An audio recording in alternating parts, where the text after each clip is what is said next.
Hi and welcome to this Blueberry Markets video update with me, John Kibler, Head Currency Analyst.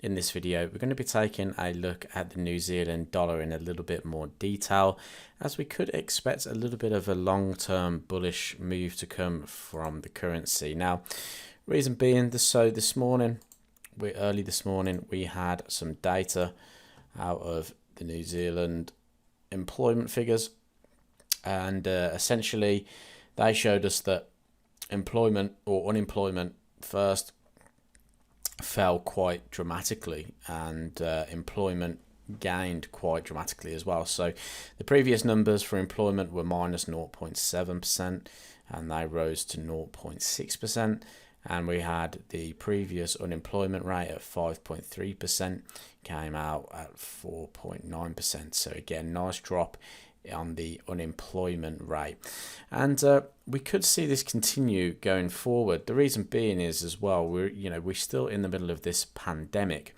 and the New Zealand have coped really well and are continuing to open up places. They're continuing to run as normal, which could give them a little bit of a head start compared to the rest of the world, in terms of if they're moving normally, then they're more likely to have their economies continuing to boost, rather than, let's say, the Eurozone, where the numbers in Europe are continuing to climb, and they're not really rolling out the vaccines as quickly as other places. So this is why I chose the Euro Kiwi chart, and why I have Euro Kiwi open in front of us, is because if that's the case, we could see some long-term downside in this market.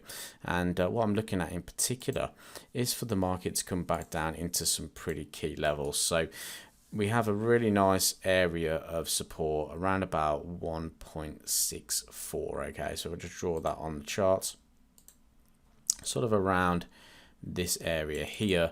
The market has obviously found some decent support in the past, and we've rallied significantly from that point. However, price is now heading back towards it. We can see that we're in a slight downtrend here, with the markets making lower lows and lower highs. We continue to just kind of compress to the downside, very bearish in this move through here. And looking towards the daily time frame as well, we've recently broken out of some consolidation.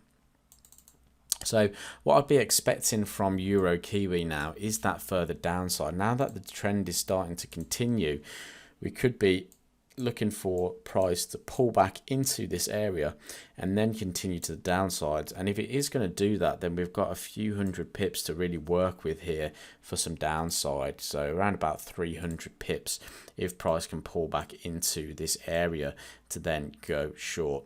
So keep an eye on Euro Kiwi. The long-term effects of the pandemic could really benefit the New Zealand dollar going forward, especially against currencies like the euro. Even the pound could be one to consider, as those economies will be affected in the long term from this pandemic. So keep an eye on this, and I'll speak to you soon.